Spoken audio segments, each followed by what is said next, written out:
Pues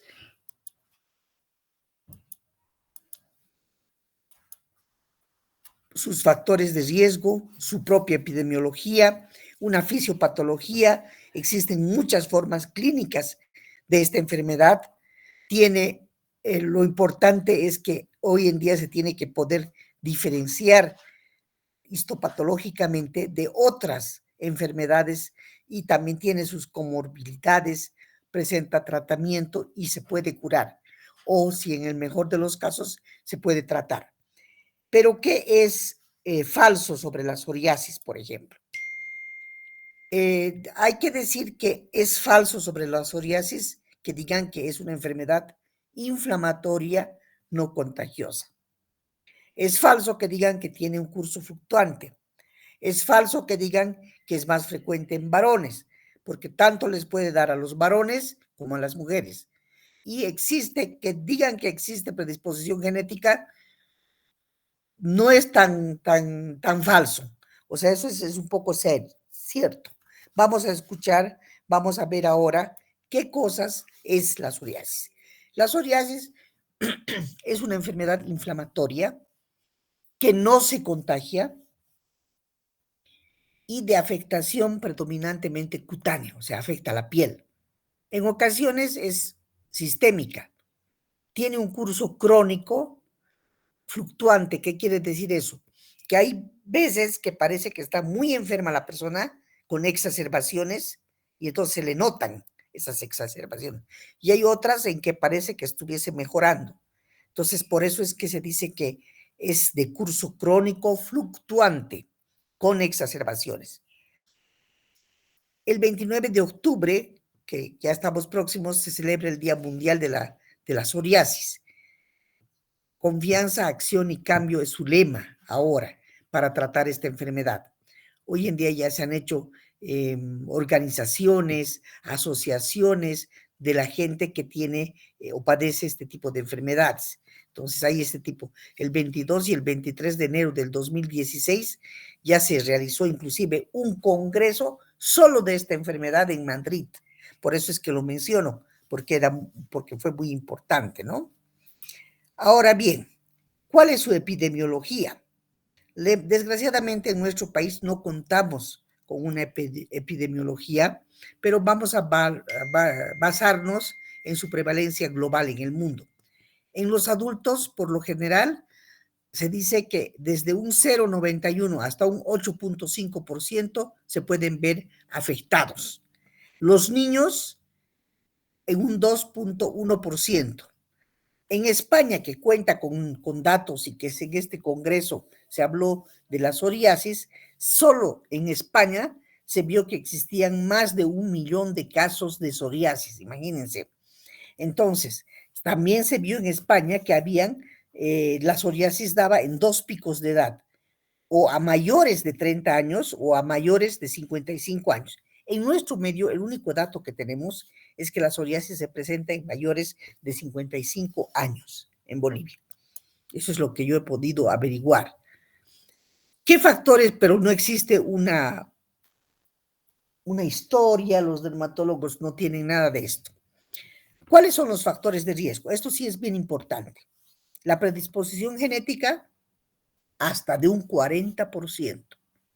Quiere decir que los familiares de primer grado que están, por ejemplo, papá, mamá, hermanos, si tienen psoriasis, hay mayor concordancia, por supuesto, también entre gemelos monocigóticos o hermanos que son gemelos.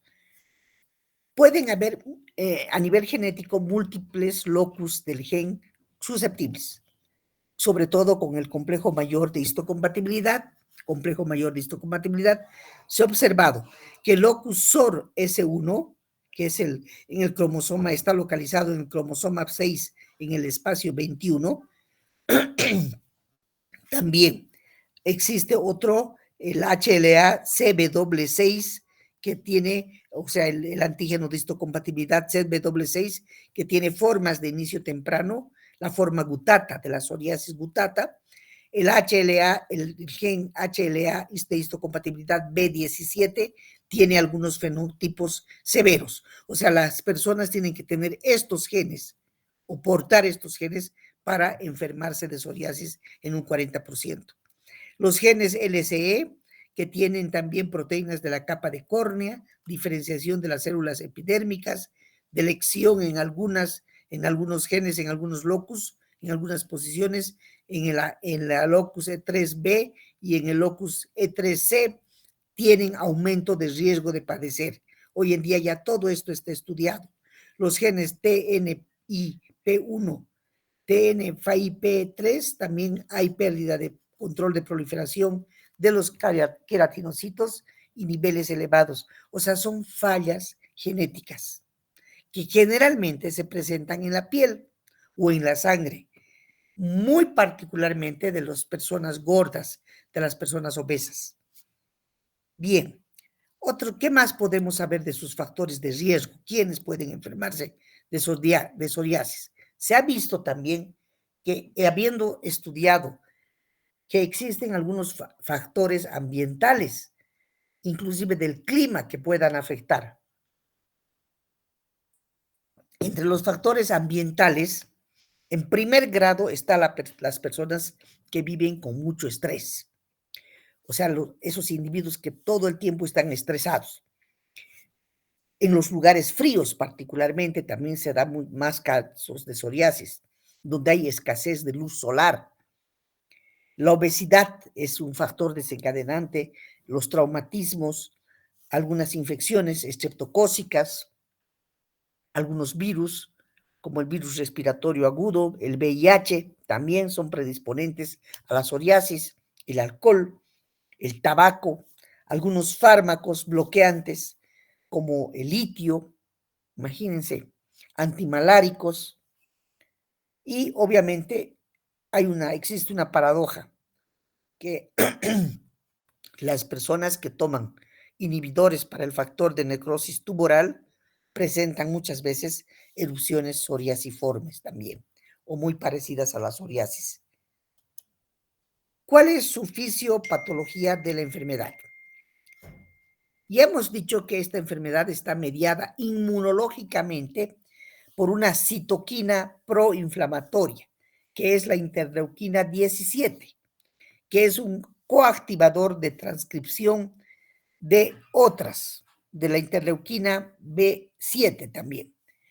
Estas interleuquinas sirven pues para regular la respuesta innata y la respuesta adaptativa. Entonces, podemos decir que la patogenia de esta enfermedad implica que haya una hiperproliferación celular, quiere decir aumento de las células madres epidérmicas y síntesis del ácido desoxirribonucleico. También pueden presentar un acortamiento del ciclo celular de los queratinocitos. Los queratinocitos son las células propias de la piel, ¿no es cierto? Entonces hay una disminución del recambio celular. Ustedes saben que normalmente el ser humano recambia la piel cada cierto tiempo, tiene un recambio celular epidérmico. Y una de las causas de la patogenia es que el aumento de células madre epidérmicas hace que se acorte ese ciclo celular de los queratinocitos y haya una disminución del recambio celular epidérmico. ¿Qué más? ¿Qué más podemos decir? Podemos decir también que hay una diferenciación anormal de la epidermis, las queratinas, por ejemplo. También hay un infiltrado celular inflamatorio en la dermis, tanto en las células dendríticas como en los macrófagos, en los linfocitos T y en los neutrófilos. O sea, existe una gran cantidad de este infiltrado celular en la dermis. Tanto en la fase inicial de la psoriasis se forma una placa activa donde inclusive existen mayor predisposición de los CD4 sobre los CD8 y una fase resolutiva, ya en la fase resolutiva de la psoriasis se observa mayor prevalencia de los CD8 activados mayores a los CD4. Entonces, esos cambios o infiltrados celulares inflamatorios en la dermis son avalados por los especialistas, por los dermatólogos, por gente especializada en enfermedades autoinmunes. También se puede presentar cambios vasculares sobre la piel. Hay mayor expresión del factor de crecimiento de los matíes. Y obviamente hay aumento del número de capilares tortuosos también y ectásicos.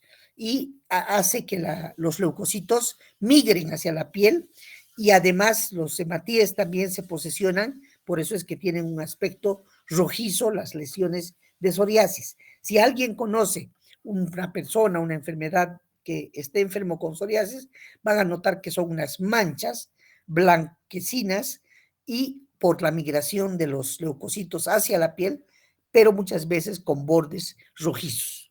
Vamos a ver enseguida esas imágenes. ¿Cuál es la forma clínica, sin embargo, las más frecuentes de la psoriasis? Hay 4 formas clínicas de psoriasis. Hay una denominada psoriasis en gotas, hay otra psoriasis en placas, hay otra psoriasis invertida y la última, la psoriasis pustulosa. ¿Cuál de estas formas clínicas es la más frecuente en la psoriasis en placas? Esta que les he resaltado en letras rojas. Esa es la forma más clínica, más frecuente de la psoriasis en placas. Las otras, generalmente en otros países, en Europa, tienen mayor prevalencia, pero en nuestro medio, en Latinoamérica, al igual que en España, la psoriasis en placa es la más frecuente, la que más frecuentemente se ve y se observa. ¿Qué formas clínicas tenemos entonces? Observen bien acá. Acá tenemos algunas imágenes de la psoriasis. Hay psoriasis que se llama, conocida esta que es la más frecuente, la psoriasis crónica estacionaria o psoriasis en placa o psoriasis vulgar, como la llaman. Es la forma clásica más frecuente. ¿Dónde se presenta esta psoriasis? En el cuero cabelludo. Las zonas se pueden, sin embargo, extender hacia los codos, hacia las rodillas y hacia la espalda. También pueden presentar placas eritematosas sistémicas o simétricas que puedan medir inclusive entre 1 y 10 centímetros de diámetro, con bordes bien definidos, como están observando en las fotografías, y cubiertas con gruesa capa escama, como escama perlada. Y es muchas veces el escozor es asintomático. Muchas veces no ni siquiera escuece, pero en otras personas sí. Entonces puede haber escozor, prurito, o como no puede haber, no puede existir. Ahora, hay otra psoriasis, que es la psoriasis en gotas, que es la gutata, que le sigue en frecuencia a la psoriasis en placas. Y que normalmente es la que se manifiesta en las personas en el tronco, con pequeñas pápulas de color salmón, como están observando acá, que miden entre 1 y 10 milímetros de diámetro y también se pueden descamar. Los niños y adultos jóvenes, generalmente después, posterior a una infección de ira, por infección respiratoria aguda producida por estreptococos, beta-hemolíticos del grupo A, que generalmente tienen entre 2 y 3 meses, que los niños generalmente pueden tener muchas veces esta psoriasis en gotas como posterior forma o padecimiento a esta infección de ira, de respiratoria aguda. Pero estos tienen buen pronóstico. Generalmente la psoriasis que nos preocupa es la psoriasis en placas, que tiene una evolución crónica.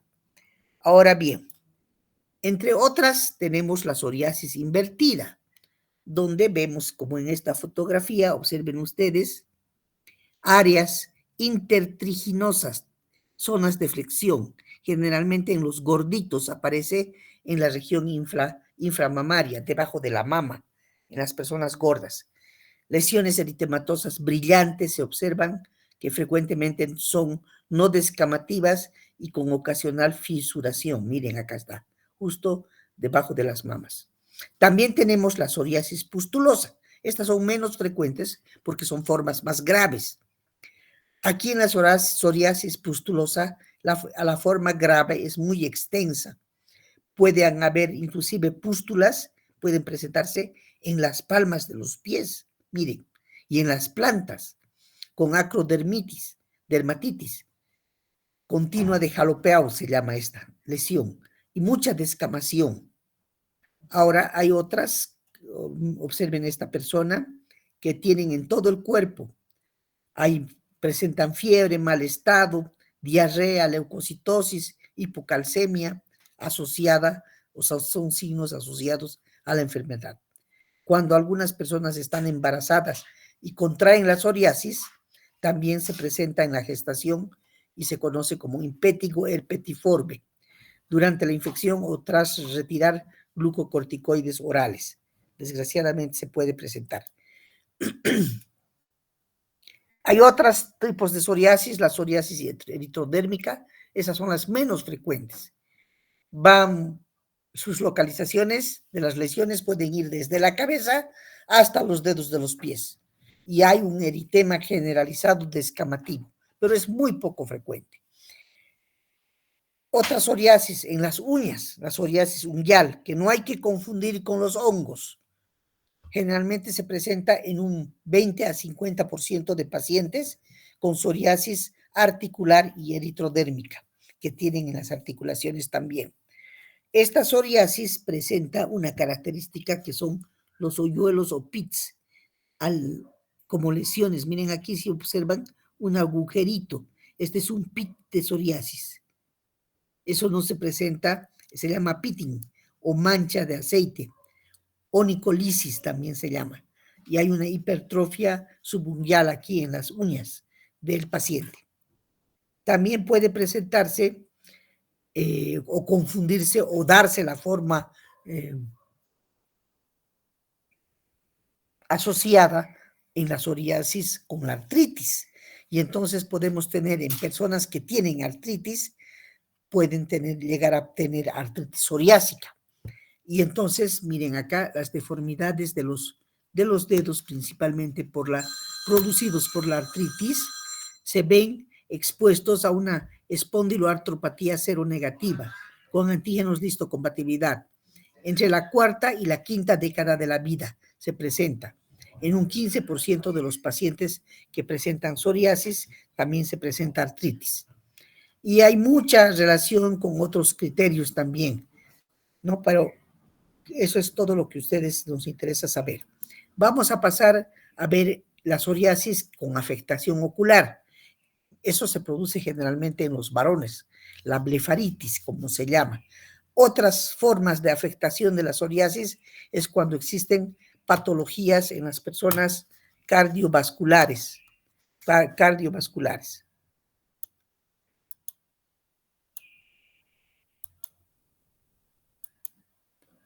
En la diabetes, en personas que tienen el síndrome metabólico, aquellas personas que tienen algunas otras infecciones u otras enfermedades autoinmunes también. O sea, hay mucha relación a presentar o predisponerse para desarrollar una psoriasis, inclusive con lupus, inclusive con miastenia gravis, con Sjögren, con otras enfermedades autoinmunes, puede existir la probabilidad de que se presente asociada a la psoriasis. Ahora, ¿cuándo o qué hallazgo no es característico de la histopatología de la psoriasis? La hipogranulosis, la paraqueratosis, estos más para dermatólogos, los microabscesos de Munro, Saburó y los de Voronov, que llaman, son afecciones. Ahora, ¿qué hallazgos? Perdón, un segundito. Se me ha dado.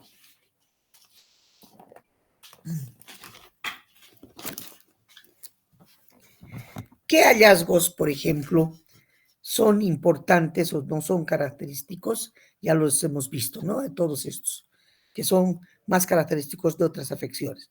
Veremos su histopatología, miren, esto es para patólogos, pero aquí lo que se observa en las escamas es la acantosis, la elongación de las crestas, estas crestas, y los infiltrados inflamatorios que generalmente son crónicos. Ahora bien, se dice también que el diagnóstico o que es falso al diagnóstico de la psoriasis. El diagnóstico es fundamentalmente clínico. Hay que acudir a un médico especialista, un dermatólogo, que puede resultarle útil el realizar una prueba que se conoce como raspado metódico de Brock, donde se puede observar el fenómeno isomorfo de Koebner. También tenemos la distribución de las lesiones en la psoriasis, que suele ser asimétrica. O sea, si se presenta a un lado de la frente, no se presenta en el otro. Si se presenta en la cabeza, en la parte del cuero cabelludo atrás, al lado derecho, no se presenta al lado izquierdo. O sea, no es simétrica, es asimétrica.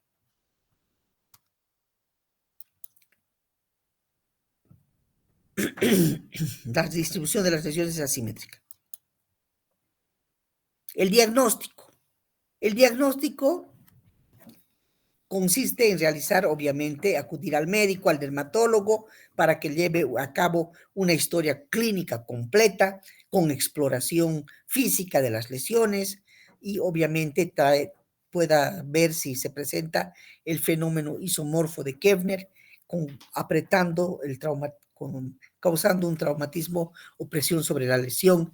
Tiene que examinar las áreas de extensión, tiene que ir al sacro, a ver el sacro, tiene que ver el cuero cabelludo, las uñas, tiene que revisar los ombligos, los pliegues interglúteos y la región anogenital, donde generalmente presentan las manchas o placas de la psoriasis. Y la distribución muchas veces de las placas son más grandes a 1 centímetro y son bien delimitadas, como les decía yo, enrojecidas, son eritematosas, bien delimitadas y cubiertas por una escama gruesa y nacarada. A eso se llama halo de Voronov, es cuando se está resolviendo la psoriasis. Ahí está, justamente. Miren, este es un raspado que se hace con, con escamas finas, con bisturíes, y se pueden observar las escamas finas, el signo de la bujía, la mancha de la cera sobre la membrana epidérmica, la capa más superficial de la piel, la epidermis, ¿no? También se puede notarse como un punteado hemorrágico superficial y se llama rocío hemorrágico o signo de Auschwitz. Acá tenemos que hay que saber diferenciar de algunas enfermedades como la dermatitis seborreica, que es otra cosa, que es una cantidad de grasa que tienen generalmente las personas en el cuero cabelludo. Cuando tienen mucha grasa en el cuero cabelludo, se puede percibir esta dermatitis seborreica. Pero no quiere decir que sea psoriasis. Hay que diferenciarla por eso. ¿Y quién lo va a hacer? El dermatólogo, el único que está. También otras enfermedades como el líquen simple, el eritrasma, que son afecciones de otra índole. Dermatitis atópica, eczema numular, también aquí de las micosis de los hongos, porque hay enfermedades micóticas que tienen esta morfología y para nada es psoriasis, entonces hay que diferenciar. ¿Quién lo va a hacer? El dermatólogo, vuelvo a repetir. También de la pitiriasis rosada, de la pitiriasis liquenoide, todas esas morfologías. De las LUES, este es un caso de sífilis, lucis que que presenta lesiones de LUES psoriasiforme. Esta es de la tiña corporal que se puede formar en algunos cánceres. Hay carcinomas escamosos también sobre la piel que también es cáncer y no psoriasis. Entonces, todo esto tiene que ser diferenciado para no incurrir en falsos tratamientos. También de las uñas de los pies, porque también han visto ustedes que la psoriasis afecta a la uña. Entonces, hay que diferenciarla de las onicomicosis. Y también de las micosis fungoides. ¿Cuál es el tratamiento? El tratamiento está en función de qué grave están las lesiones, de las comorbilidades relevantes, qué prefiere el paciente, eficacia, evaluación de la respuesta individual del paciente. Porque hay que tomar en cuenta muchísimo, sobre todo los aspectos psicosociales, porque es una enfermedad, como se observa, en la cara, en la cabeza, en las manos, que es una enfermedad frustrante. Los profesionales muchas veces tienen que dedicarle tiempo al paciente y tienen que poder tocar al paciente. Hay que educar al paciente y el paciente tiene que acudir a fundaciones nacionales de psoriasis o donde pueda ser tratada su enfermedad. La enfermedad puede aumentar por trastornos psicológicos, sobre todo por el estrés, y hay que buscar asesoramiento, tratamiento psicoactivo, se llama cuando la persona está muy estresada y tiene una de estas enfermedades que le genera sobre todo discapacidad social. No puede trabajar o no puede reunirse con personas, entonces a eso se llama discapacidad social. Es una enfermedad muy estigmatizada, por lo que las lesiones son feas, ¿no? Ahora, el tratamiento está en base a pomadas, que se conoce con el nombre de emolientes. Los emolientes son, es un tratamiento tópico sobre la piel. Generalmente son complementos valiosos de bajo costo, las pomadas, que pueden minimizar los síntomas de picazón y de dolor y previenen la irritación. Evitan el Kevner, es el que se resequen y se caigan los ungüentos se deben colocar después del baño. Los corticoides, que es el tratamiento de elección, es la base del tratamiento de la psoriasis. Son antiinflamatorios porque son antiproliferativos, inmunosupresores y obviamente son potentes en relación a su costo.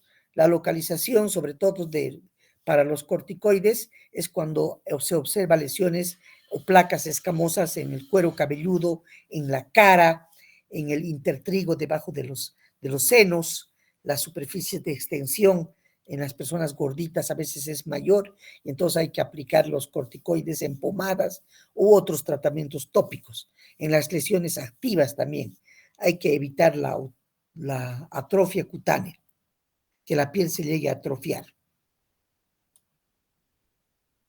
Y mucha vitamina D combinada con corticosteroides. El calcipotriol, por ejemplo, el calcitriol, el tacalcitol, esas formas son muy buenas utilizarlas para el tratamiento de la psoriasis.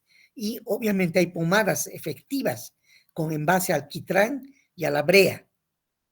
Tienen un mecanismo desconocido, pero existen inclusive champús, ungüentos, cremas, lociones, porque sobre todo evitan que la persona se rasque durante la noche, ¿no? Entonces tienen todas estas, el alquitrán y la brea es una sustancia interesante que es aprovechada por la dermatología en cremas y pueden utilizar los pacientes que tienen o han contraído psoriasis. Entre otras cosas, hay también otros medicamentos conocidos como antralina, que tienen acción antiinflamatoria y que evitan que la piel se irrite o que lamentablemente puede ocasionar manchas sobre la piel y la ropa. Por eso es que hay que hacer regímenes cortos de antralina, iniciar con dosis muy bajas, solamente aplicar en la lesión, no en la piel circundante, o sea, no alrededor de la lesión, sino solo en la lesión. Tienen que ser bien precisas. También hay tratamientos en base a la luz ultravioleta, pero ¿qué pasa con la luz ultravioleta? Que también tiene alto riesgo de tener o de desarrollar cáncer cutáneo. Entonces, hay algunas aplicaciones de luz ultravioleta de 290 a 320 nanómetros en forma extensa, inmunomoduladora. Otras de banda estrecha de 311 nanómetros. También existe la fotoquimioterapia, los PUBA, son baños de luz con soraleno oral o baño de luz UVA, que se llaman así. Y obviamente todos estos tratamientos que se hacen para la psoriasis tienen que ser bajo la supervisión de los médicos. No puede ser en cualquier persona y está totalmente contraindicado cuando la persona se encuentra embarazada. Y obviamente también hay algunas aplicaciones de láser, el láser excimer, pero también tienen alto riesgo de tener o de producir los cánceres, ¿no? Pero de todas maneras hay que consultar siempre a los médicos en este tema. Los médicos especialistas son los que saben. Bueno, creo que con todo esto ya tenemos bastante sobre la psoriasis. Hay también algunos baños que les recomiendan a las personas. Se llama la climatoterapia, que les hace muy bien a las personas con psoriasis el que vayan al mar, que vayan al agua salada y al sol. A eso llaman climatoterapia. También algunos inhibidores de la calcineurina les recetan, como el tacrolimus, el pimocrolimus, para que coloquen en áreas faciales, evitan el uso de corticosteroides. A veces estos inhibidores de la calcineurina son bien tolerados. Y el tratamiento sistémico, todo lo que hemos visto era un tratamiento a nivel dermatológico, a nivel de la piel. Ahora vamos a ver el tratamiento sistémico. ¿Qué pueden tomar? El metotrexato, que hace antagonismo con el ácido fólico. Está indicado el metotrexato en terapias a largo plazo y sobre todo cuando existe un déficit de ácido fólico con hepatotoxicidad. Entonces hay que parar. Hay que realizar todo el tiempo control analítico, biopsias de hígado y verificar también la toxicidad a nivel de los pulmones cuando se usa el metotrexato. Los retinoides, que también son derivados de la vitamina A, se pueden tomar en la psoriasis severa y obviamente no se pueden tomar, están contraindicados en el embarazo porque pueden causar teratogenicidad. ¿Qué quiere decir la teratogenicidad? Es la que el bebé puede llegar a salir con algunas mutilaciones, ¿no es cierto? Pueden nacer sin dedo, en fin, afectados. Por eso es que no se recomienda que se traten las personas que están embarazadas con este tipo de derivados de la vitamina A, los retinoides que se conocen.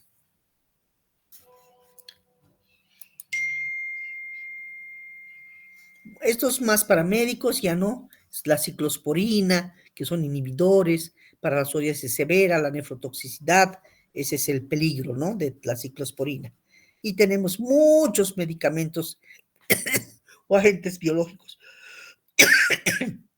como que están inclusive etanercept, el Inflimax, infliximab, adalimumab, ustekinumab, que ya utilizan anticuerpos o terapias monoclonales humanas dirigidos contra la interleuquina. Todos ellos. Es una enfermedad interesante, pero es una enfermedad autoinmune muy dura, muy severa y sobre todo que causa mucho problema psicológico en las personas. Bien. Otros, hay muchos inmunosupresores y obviamente hay algunas terapias génicas que se aplicarán en el futuro, que todavía no están desarrolladas. Hasta mientras esto es lo que se conoce, ¿no? Pero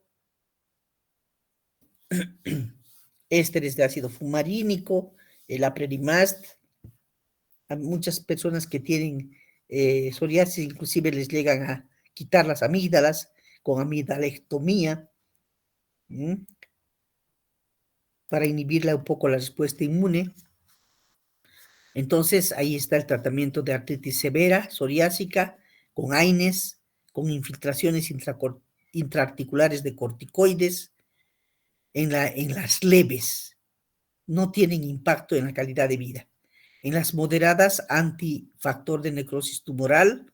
En las severas, antifactor de necrosis tumoral o fármacos antirreumáticos también, cuando hay sobre todo la asociada a la artritis, ¿no? En la forma asociada. ¿Qué se les recomienda al paciente? Que tenga una buena dieta, que sea variada, que evite el estrés, que no beba alcohol, evitar la ingesta de alcohol, que se bañe todos los días, baño o ducha diario, que exponga la piel a la luz del sol. Generalmente estas personas tienden a ocultarse y no es así. Más bien tiene que darles el sol. Si la infección de cualquier otro tipo si ve que hay otro tipo o otros rasgos, rápidamente tiene que acudir al médico para que le transfiera o le paute antibióticos, dependiendo. Hay que leer artículos y obviamente tienen que estar asociados a alguna fundación de psoriasis. Y simplemente la derivación al especialista es importantísimo. Hay médicos, dermatólogos que son especialistas en psoriasis. Entonces a esos hay que acudir para confirmar el diagnóstico, para ver si hay una respuesta inadecuada al tratamiento, para ver cuánto es el que esté la foto o qué tratamiento le conviene, si el PUBA, si la fototerapia o medicamentos inmunosupresores, si necesita inclusive que sea una colaboración con un reumatólogo, también tienen que acudir. Bien, eso sería por hoy todo lo que es respectivo a la psoriasis. Ahora, si tienen alguna pregunta o si ha estado la exposición un poco clara, esta sería una de las enfermedades autoinmunes que vamos a tocar en este año 2023. También entra este temario al examen del tercer parcial, todo lo que hemos visto hasta el momento, la celiaquía y todas las otras enfermedades autoinmunes. Nos faltan un par de enfermedades autoinmunes y vamos a terminar ya nuestro programa también. Si tienen alguna duda, alguna pregunta.